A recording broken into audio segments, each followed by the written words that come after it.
Hi, I'm John, and welcome to my 1980 K10 Resto Mod channel. Here, we're going to be looking at the teardown and reconstruction of this old classic truck. This project has been a dream of mine for a long time and is now coming to fruition. I hope you will join me in this journey, and maybe we'll both learn something together. Thanks, and enjoy the ride. And we're back. In this episode, we're going to be reconstructing the NP205 transfer case. We'll start off at the hydraulic press, where we'll be pressing in the new bearing races. Obviously, I've already removed the old bearing races. I did that off camera. Just used a long punch and gave some gentle love taps to various sides of the inner edges of the bearing brace, and they'll drive right out. As you can see here, I've put a little bit of lube on the bearing race, press it in till it bottoms out, and you can tell it's not quite like hammering where you get the dead blow sound, but you can tell with the press too. So take our bearing driver, seal driver off, flip this thing around. I've already pressed it in here. We'll release the valve on the hydraulics, pull this bad boy out, and on to the next task. There's what the finished product looks like. Both sides. And here we've mocked it up. We've put in the bearings. We've driven down an old bearing onto the stack so that we can measure the end play. And obviously, since they're taper bearings, you shouldn't really have any. And I mean, you've got to have some. So we've got maybe a half a thousandth here. And it spins freely, so I'm good with that. And there's the back remote sort of view. And here I'm trying to explain what I'm doing. What happens is, when I put this gear set into the transfer case previously, I had about 10,000th play longitudinally along the shaft. And I didn't know if it was because of the bearings or what. So I ended up putting a shim in the stack, as you'll see here. So we did another mock-up. So we got a little sleeve that goes in between the, on top of the idler shaft, through the bearings, and there's a shim in my fingers right there. And you have to do this a number of times to get it right. So I put the cleaning off the area, putting the shims on. Then we'll put them in. Doesn't matter which end they go on. And then you'll assemble the gear set, put it in the transfer case, and then get it torqued down. And you'll measure the longitudinal, I think that's the right word, play. And you don't want to have much. And now I had like 10,000ths of an inch. So here I'm just getting an idea. I'll set the gear set over the top of this, put the other gear in, and then carefully try to get all of this put into the transfer case, which is it's kind of hard to do. Right now I've got the transfer case vertically, and that's not the right way. I thought it would make sense doing it this way, but it's kind of tough. As you'll see, I struggle with it some. Long story short is I end up turning it excuse me, horizontally, and I'm able to get it in there. And here we're trying to keep everything together, because you've got to get the idler shaft through this set of bearings and the sleeve and the shims. So it's easier to do it with this thing lying down horizontally or rotated 90 degrees backwards. Anyway, I think you'll see that in an upcoming shot. But as it stands, I struggled with this for a little bit. Probably should have fast forwarded through this, but this is what you get into, and I've fast forwarded over a lot of things that I didn't do correctly. So if you get any questions about areas you're running into that are problematic, drop me a note and I'll try to tell you what I did if I can remember in this in this situation. So as you can see, I'm still struggling. And then I finally get the bright idea, oh, maybe we should turn this thing on its back and it'll be easier. So there you go. There's the sleeve that comes out, or the spacer, I should say. Now you got to get the shims out.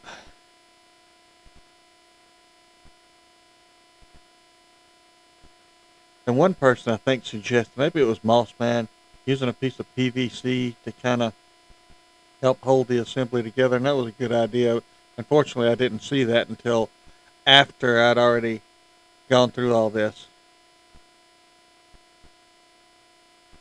And here we lay the transfer case on its side and side face. I don't know what the hell you call it, but anyway, we lay it over, and we'll be able to get the gear in. That still requires a little bit of struggle, but it's definitely easier this way. I don't know why I didn't. I was trying to think that I thought that keeping the bearings vertically oriented would help keep them aligned better. But anyway, that's my first time doing it, so I'll just plead dumbness. We're getting the assembly reconfigured. Here I'm just trying to figure out, oh, well, how can I do this? And long story longer again is we end up just doing it the way we did before. Get everything stacked in. Shim or spacer, sleeve, then the shims, then the tapered bearings.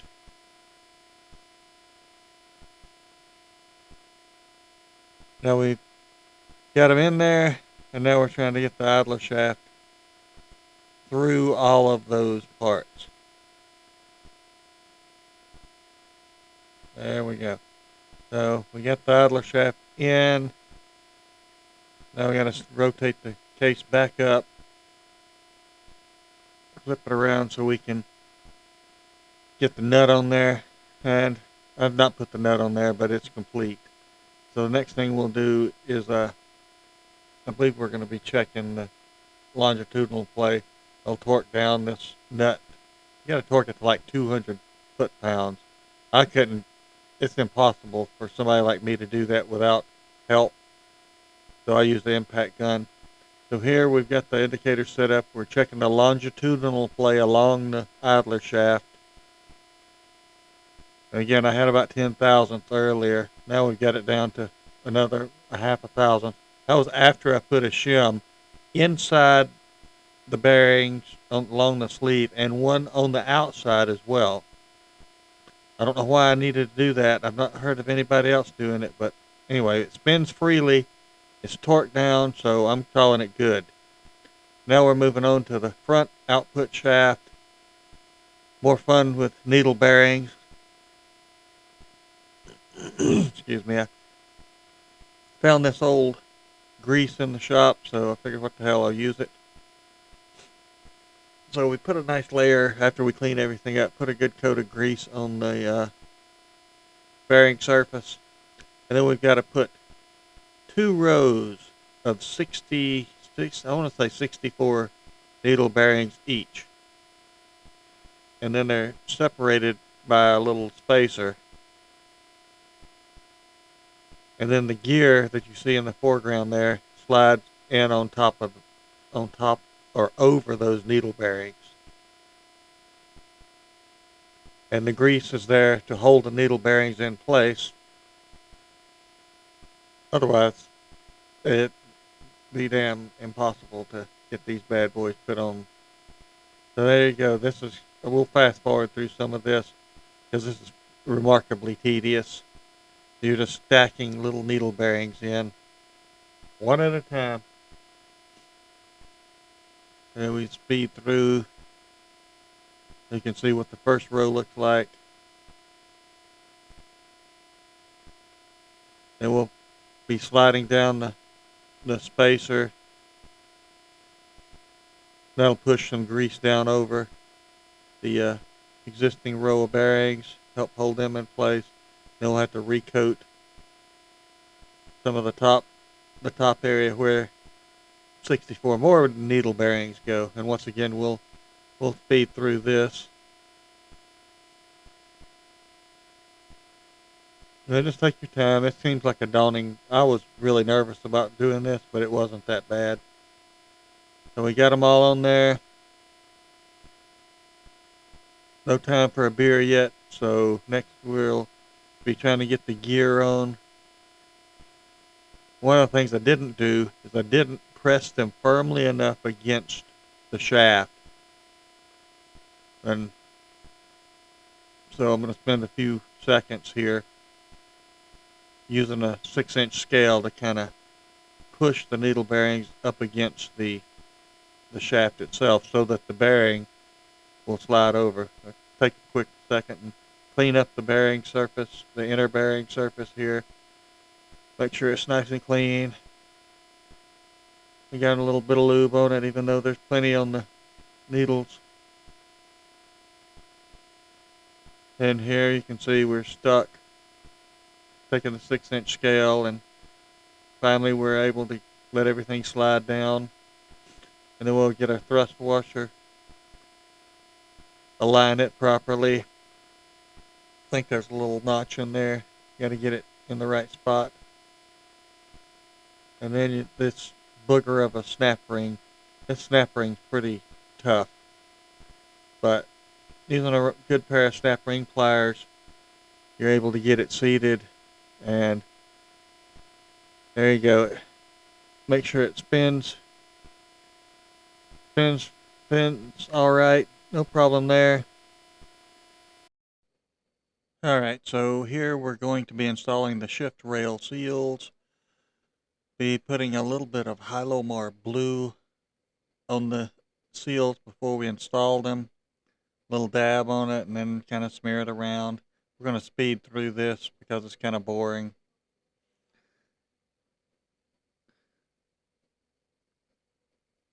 There you go. That's Hylomar blue. It comes in a little tube. Kind of pricey. Then we got another seal here for the, I guess that's the front output shaft. I was trying to figure out which way to orient this. Finally realized that, oh yeah, that's the front part, that's the back part. The black's the back. At least in this case.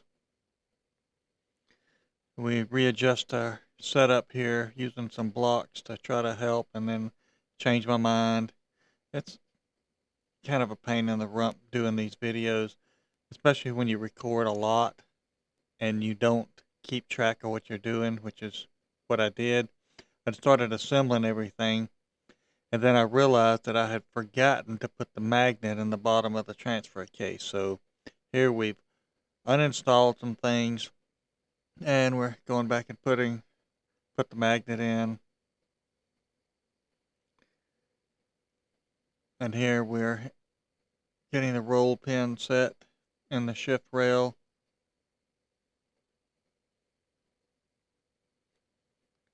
And we're getting the front output shaft ready to go back in again.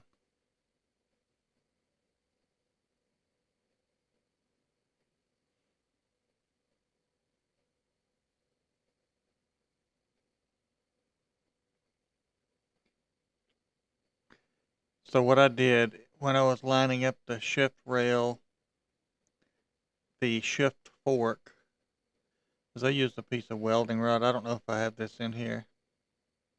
I used a piece of welding rod to help guide everything. Maybe I'll show it here.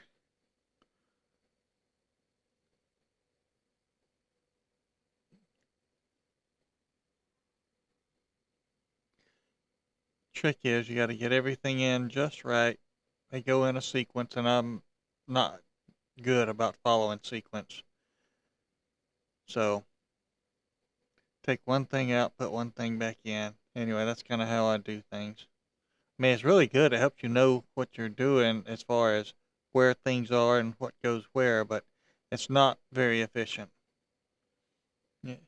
Here, I think I've got this out of order, but it'll be all right. This is the shift rail. I'm just cleaning it up with some triple alt steel wool. It's in pretty good shape.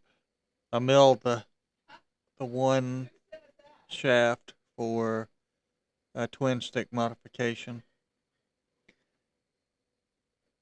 You got that in here. I'm using a little piece of welding rod to line up the shift rail, the hole, and the shift fork.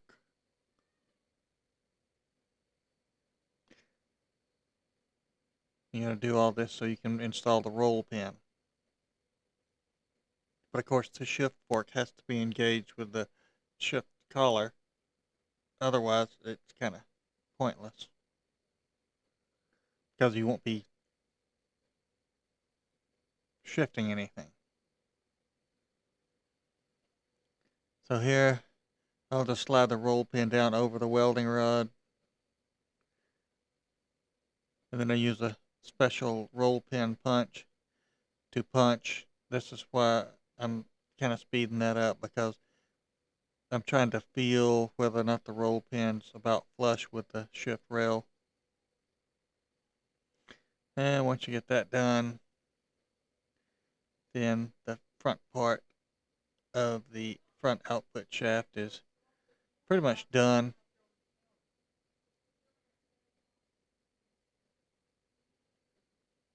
Here I'm just wandering around kind of aimless, clueless. I do that sometimes. Trying to figure out what to do. And again, it comes back to not editing these clips as soon as I make them, which I'm learned that for this. That's one reason it's taken so long to do this. So here's the completed front output. You got the front bearing retainer on, the flange on, the shift rail in. Everything's not torqued yet. We just got it tightened up pretty good, and we got the rear cover on. A nice paprika color. Kind of like it. I use 12-point bolts for all of these. Put some sealant on them because most of those bolts are through bolts, so you want to make sure you seal them. Let me stop right now. So these little pieces here, I'll be coming back to in a while. These go inside the slip yoke and the front input shaft. During this build, we're transitioning or changing over from a slip yoke design to a fixed yoke design. So here we'll be going through the process of, obviously on the left is the slip yoke shaft. You can tell by it's long and splined. And that's a little locator pin that you need for a thrust washer. It's kind of tiny. Mine's a little bit beat up, but we're going to reuse it anyway.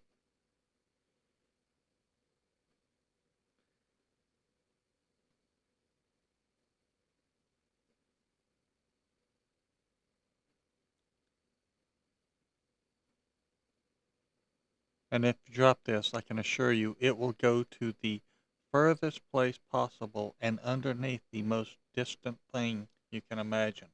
I don't know why that happens. Every time I drop something in the shop, it goes as far away from me as humanly possible. And I can't hear very well, so I don't hear the sound, and I end up having to spend an hour looking for something. Again, we're gonna be disassembling this slip yoke and be replacing it with the fixed yoke that's lying horizontally there on the table.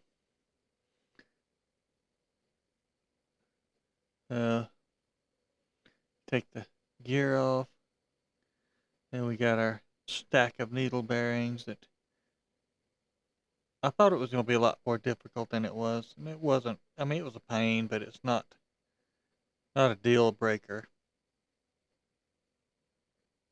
This particular setup wasn't. I will show you one at some point. I think I come back to it towards the end. Yeah, in the next couple of sessions over, I made a mistake, or I didn't realize I'd made a mistake, and one of the needle bearings got kind of cockeyed in there, and everything didn't fit quite right. I mean, it was close. I mean, it was very close, but nothing fit right. It was something was just off.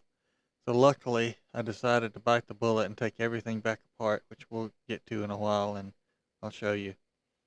And I found the culprit. I alluded to where it was just a few minutes ago. It was underneath a washer and a retaining ring. So now we're reassembling the fixed yoke. We're getting ready to. We got to pack the bearings. I'm trying to figure out how to do that. We may speed through this. All right, we skipped over a little bit. Not much to see, so we're right back where we were. You didn't even notice it, did you? Basically, I'm just talking about what I'm trying to do. Trying to get a game plan going. I already got the bearings packed in. Now we're trying to wrestle with this retaining ring. I don't know if it happened here, but I found using a piece of PVC like this can really help sometimes, because this particular retaining ring is a bit of a bear.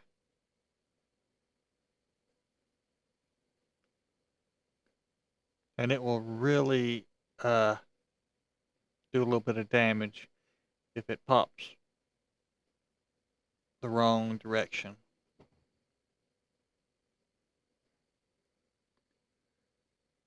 So you'll see, and you don't want to bend it if possible. That's one reason I'm using the piece of plastic to try to help coax it down, but we got it on, and